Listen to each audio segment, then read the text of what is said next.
Good morning, boys and girls. I know I said on the work I wasn't going to do a video for this, but I think it's quite beneficial actually just to do a quick one this evening. So this is a game called Nasty and Nice Numbers, and we're going to use it today for the grid method. So what we're going to do, we need a dice, and we need some kind of pen, pencil, and you also need a partner for this as well. And the partner is really important for what they're going to have to do in a little bit. So what we're going to do is we're going to generate the numbers. We're going to generate a number sentence, which is a multiplying number sentence, and then we're going to solve it. So all I'm going to do is roll my dice 3 times. I've got a 2. I could put my 2 anywhere. I could put it here as 2 1s. I could put it here. We know that's going to be 2 10s or 1s. I'm going to put it there. I can put it wherever I want. I've got another 2. I'm going to do a 2 there. And then I roll it again, I get a 5, so I'm going to treat that as 5 10s. Okay. I'm then going to have my partner. Now I'm going to split my paper in 2, my board in 2. You guys can just do it on a separate piece of paper. My partner is also going to roll the dice 3 times. That was a 2 again, for people who didn't quite see. And they're going to generate their own number sentence. So I had a 2, roll again, got a 6. Roll again, I've got another 2. Seems to like the 2s today. And then all we're going to do then is we're going to solve these number sentences. You could use an older brother or sister at home, an older adult to do it with you. You could play with somebody else in the house. You could play on your own. There's no reason why you can't do it on your own if you haven't got anyone with you. And all we're going to do with this number sentence is we're going to quickly generate a grid. And we're going to go about solving it with our grid. Now, if you can't quite remember how to solve the grid, go back to the previous videos. They will be on the website for the rest of the week. So go back to the previous YouTube videos just to remind yourself if you've forgotten. We've been practicing this for a few days now, so we should be pretty good at this. Both of you will solve the grid. So both of you will solve the grid. You'll do a nice quick grid each. You'll both solve it. And the winner is the person who has the biggest number to start with. So the winner is the person to have the biggest number. Just keep a little score in the corner. You got 1 each. Who got that one right the fastest? Who got it right? If you both got it right about the same, give yourselves both an answer. If one of you made a mistake, have a look at where the mistake is. So the first one you're going to play for is the biggest. The second one you're going to play for is who can make the smallest number.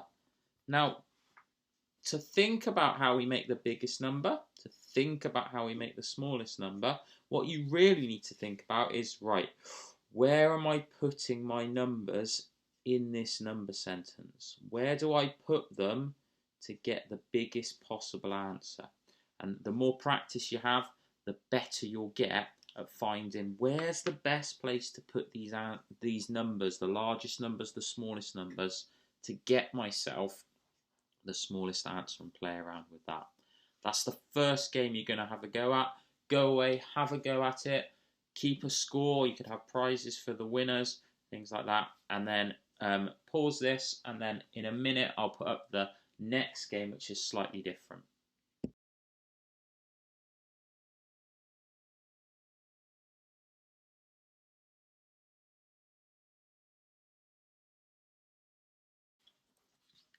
Okay, hopefully you enjoyed that, boys and girls. It was a bit of fun to practice our times tables. Now, this game, we still need 2 players. Oh, that's a rubbish square.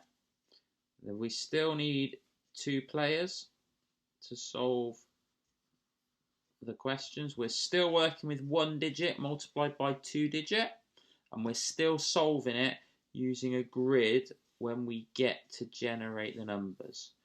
If you're solving it and you want to think, oh, I know, I'm just going to check how I do this, use a calculator at home to check the answers. Now, for this game, you need both players to have at least the question set up beforehand. Okay. Now, this one is nasty numbers. and nasty numbers work a little bit differently, where you're aiming to make the biggest number for you. But when you roll the dice, you can put it on either person's board. So if, for example, I roll a 6, I know that's a big number. I know I want to give that to the other person, so they would have to work with the 6. If I had rolled a 1, I know, oh, I want to keep that for myself because I'm trying to make the smallest number, they're trying to make the biggest number. Okay, so decide if the winner makes the biggest or the winner makes the smallest, and then you're going to have to think, right, where do I want to put this number? So if I roll, I'm going to try and have the winner making the biggest. This is going to be me at the top, okay? So I'm trying to make the biggest number at the top here, which means any small numbers I want to give to my partner, okay? Now the difference here is you take it in turns to solve the question. So let me just pause and I'll try and find a different colour. So I'm going to be playing in black and my partner's going to be playing in purple today. So we're going to just show you it that way, okay? So I roll the dice, I'm rolling it first. Oh, I've got a 1. I want to make the biggest number, so a 1's not good for me. So I'm going to pop a 1 down the bottom on my partner's one, okay? It's their turn to roll the dice. Now it's the purple person's turn. They roll the dice. They've got a 5. They want to make a big number too. So they're going to, oh, I don't know, a 5. Do I keep it? I've got 1 times something. Or do I give it to the person at the top? Okay, I'm actually going to put the 5 at the top here. And they can put it in theirs or they can put it in your own. It's up to you. Right, the person with the black pens go now. Okay, I've got a 3. I'm going to keep the 3 and I'm going to say, I'm going to keep my 3 up there for me to use this time. Okay, the purple pen person rolls the dice. They've got a 1. Oh, they're going to... I don't know. I want them to have a small number, so I'm going to give that there the 1. So they've got 1 times 15. Okay. Now it's the person with the black pen's turn. They roll the dice. They've got a 5. They've got a choice of where they put it now. Do they put it here? Do they put it here? I'm probably going to stick it there for now. And now it's the purple person's turn. And do finish the whole game. They've got a 5 as well. So they've got 1 times 55. As opposed to 3 times 15. Now, for some of them, like this bottom one here, you might not need to work it out using the grid method. We know 1 times anything gives us that as its answer. So 1 times 55 is going to be 55, which means this number here needs to be bigger than 55 to get it. So I'm going to solve it. That's going to be a 10. 1, 10 is 10. 5. So here I've got 3 times 10. 3 times 10 I know is 30. This is 3 times 5. 3 times 5. Oh, I'm not sure about that. I can write my 5 times table down. I can write my 3 times table down. 3, 6, 9, 12, 15. 1, 2, 3, 4, 5. That's 15. I've got 30 add 15. I do a quick columns just to practice. I get a 5. I get a 4. That one is 45, which means the winner on this game is the purple person who's using the purple pen. Now, you can choose where the numbers go. You can decide again, is the winner going to be the person with the biggest number? Is the winner going to be the person with the smallest number? And then go from there. If you want to push yourself even further to try and challenge yourself, you could have the winner as the person who has an odd number or an even number. So there's another option there.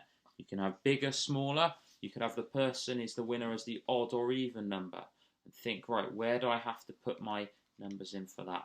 Okay, that's all the maths is for today, boys and girls. It's not do it, apply it, solve it today. It's a bit of a chance to have a game, a bit of a chance to have some fun with the maths we've been doing. Remember, we've still got Times Table Rockstars available online to use. If your logins are not working for any reason, just send a message through and I'll get them reset and put on. I've opened Times Table Rockstars out to all times tables now, so people can keep pushing on and learning those times tables for when we return to school. Okay, hope everybody's well, and I shall see you or talk to you again on Monday.